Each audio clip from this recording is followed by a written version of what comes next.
Yo, checking in with you. Great question. How do you implement active recall into your revision? Yeah, you've done the 7 day exam plan. You've gone through the planning, the motivation, the techniques you need to be using, and importantly, the routines you're going to be executing in the lead up to every exam, during and after it.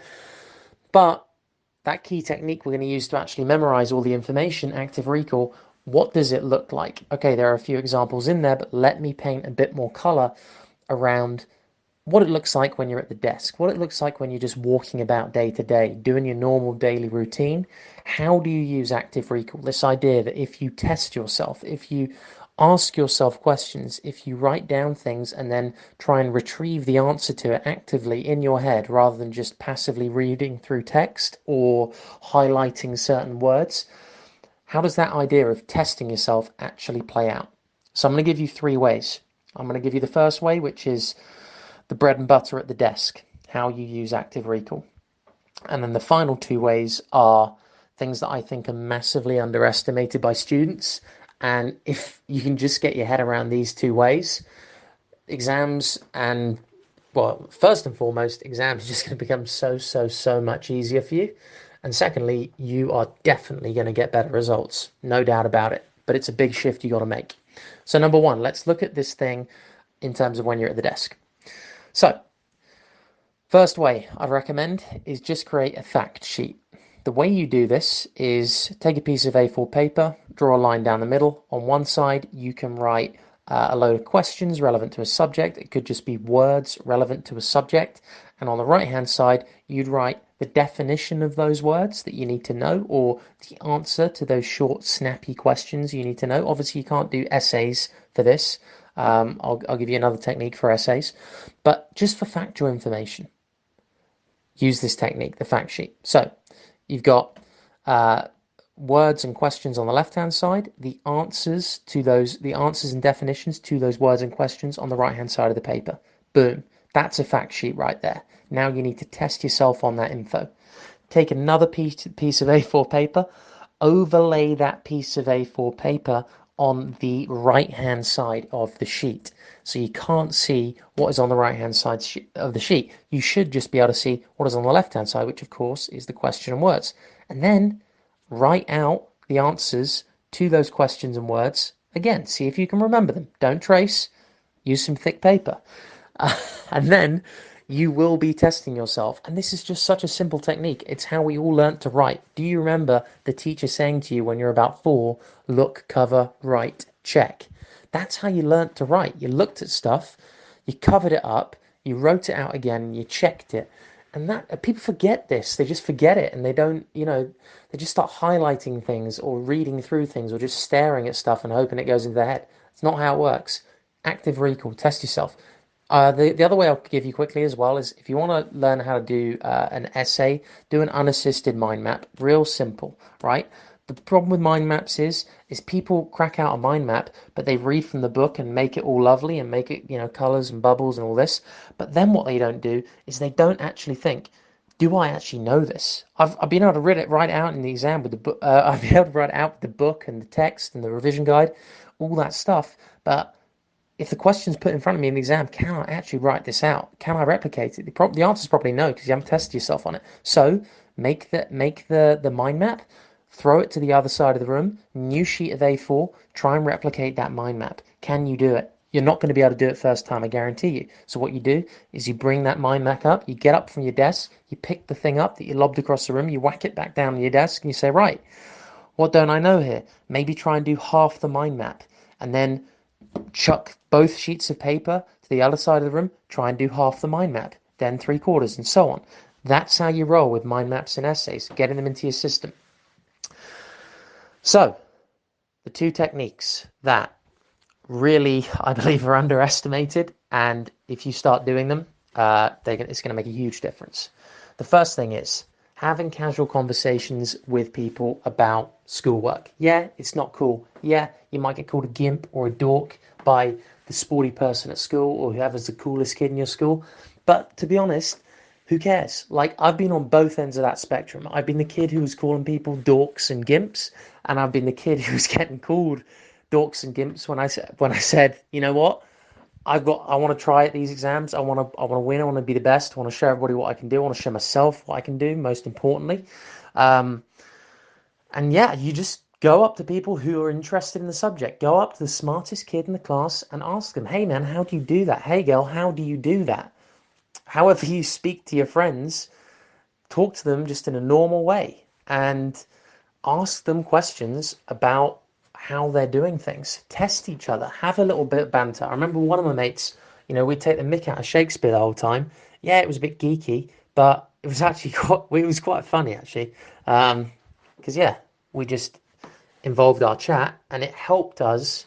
Like we were texting each other like Shakespeare quotes. I don't think we actually used any of them in the exam, but what it did do is it just got us into it. It got us not afraid to actually just have a look at the book and try and remember it.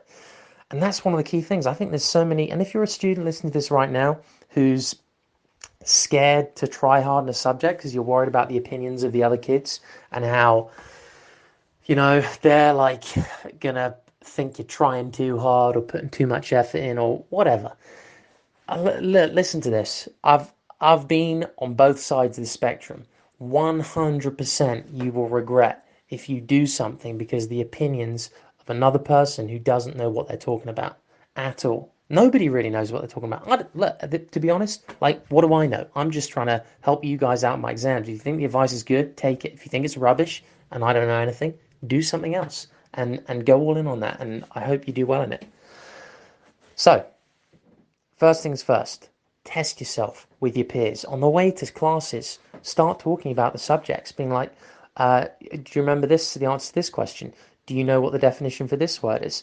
And just create a little bit of banter about it because I guarantee you there are people up and down the country, little pockets of students, twos and threes and fours, who've created a little bit of banter, a little bit of chat. They're comfortable in each other's presence and they can just talk about these things for 2 months. Yeah, they're not going to be on a beach in the summer talking about maths. Nobody does that, but they are going to be doing it in the lead up to exams. And find people who are open to that idea in your school. There must be someone who you can do that with, and pair up with them. Be positive. Support that person.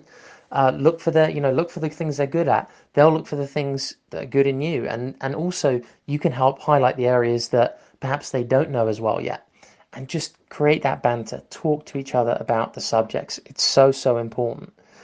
Second thing is, and a quick addition to that is teach someone the subject. Like if they really don't know it, sit down and teach them it. That's one of the best ways that you can actually fully understand something is by, okay, I think I understand this. Can I actually explain it to someone? Do I know it well enough to explain it?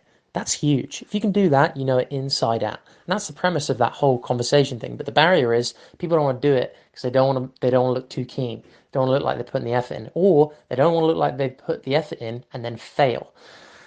One thing there is, none of that matters. All it matters is that you tried and gave it your best shot because deep down, when results day comes, I've done enough results days to know this, the only thing students really care about is how hard they know they tried and whether that was actually the case.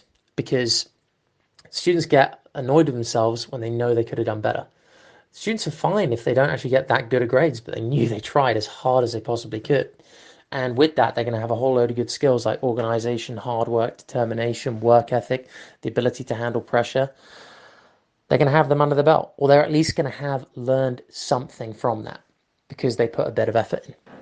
Cool. Okay. Third thing. The third thing that you need to do, it's the device that I always talk about. It's the smartphone. Testing yourself when you are on your smartphone. So key. Right. Let's think about this. When everybody else is on their way to school, how can you switch things up a bit? How can you do things just a little bit differently? How can you maybe use that notes app on your phone to write a few questions out, see if you know the answers to those questions?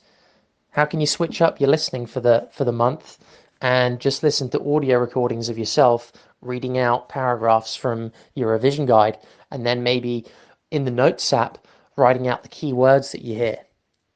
Immersing yourself in the content, doing things differently, using this device to revise, to test yourself.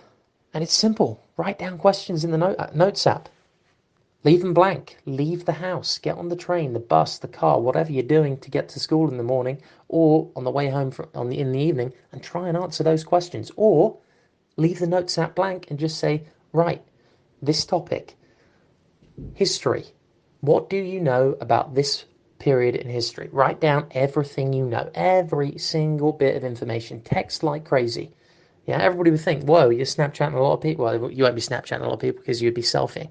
But everybody would think like, whoa, you're WhatsApping a lot of people there. But you're not. You're note taking. And this is something, I remember this so clearly because I spent a lot of time on my phone when I was revising for my exams or just at school. And I remember one of my friends coming up to me and saying, hey, you were on your phone like all the time. And everybody else was as well, obviously just mucking about, internet. Well, we didn't have Snapchat back then, but Facebook it was. We're doing all that stuff, all the banter, all the chat, all the memes, etc. And they were like, we were spending a load of time. Like, what were you doing on your phone? And I was like, yeah, during exam season, I did not touch a game. I did not touch social media. I hardly touch social media, to be honest. I'd use it to inspire me, to motivate me, but apart from that, zero. It's the new global currency, attention. You have to invest it. And I said, during exam season, I'm going all in on this testing thing. I'm going to pepper myself with testing. I'm going to be doing it the whole time. Every time I open my smartphone, boom, test. And you just get used to it. And it's like a little game with yourself, and you get that momentum, and you start learning things and knowing things. You're like, wow, I can do this. This is going in. I don't have to panic. I don't have to be, stressed out. I can use this thing to really help me out and make me do well in these things, and then I can get back to whatever I like doing on it in the summer. I've got plenty of time. I can do both. This is awesome. So I know I've gone on a bit of a rant there, but it's just so important. You think about these things and you think about them now and you do them. You don't actually go back on that. You don't just think about them, you do them. You have to do them because half the people listening to this won't do it. They won't make that step to have that conversation. They will get distracted by Candy Crush, Clash of Clans, whatever they're playing on their phones. They will get distracted by social media because of the glitz and the glam and the attention and how it's set up to capture your attention and keep it there and hold it there, and really you're not going anywhere, and it's tough to move out of that. I know it is because I get sucked into the YouTube autoplay, the 15 seconds that you got until Netflix plays a new episode, and boom, another hour is just evaporated from your time. So get real with it. Start doing these things. And remember, when you go into the exam, days 6 and 7 of the plan, execute those routines. Those routines work. They keep you super cool. They make you think about the routine rather than the scary stuff that's going on in the exam or what other people might be doing. And it will just keep you real calm, real focused. Get them down, memorize them, know exactly what you're doing every exam. Stick to the golden rules, and you're going to be all set. Anyway, let me know how these 3 tips go. Send me some snaps of you doing it. I want to see it. I want to see the mind maps. I want to see the fact sheets. Pump them out, and just execute. Keep cracking on. And great question. I'll be checking in tomorrow with another 7-day exam planner update / bit of support. Maybe a motivational quote. Maybe a little voice note. I don't know. Anyway, have a belter. I'm checking out.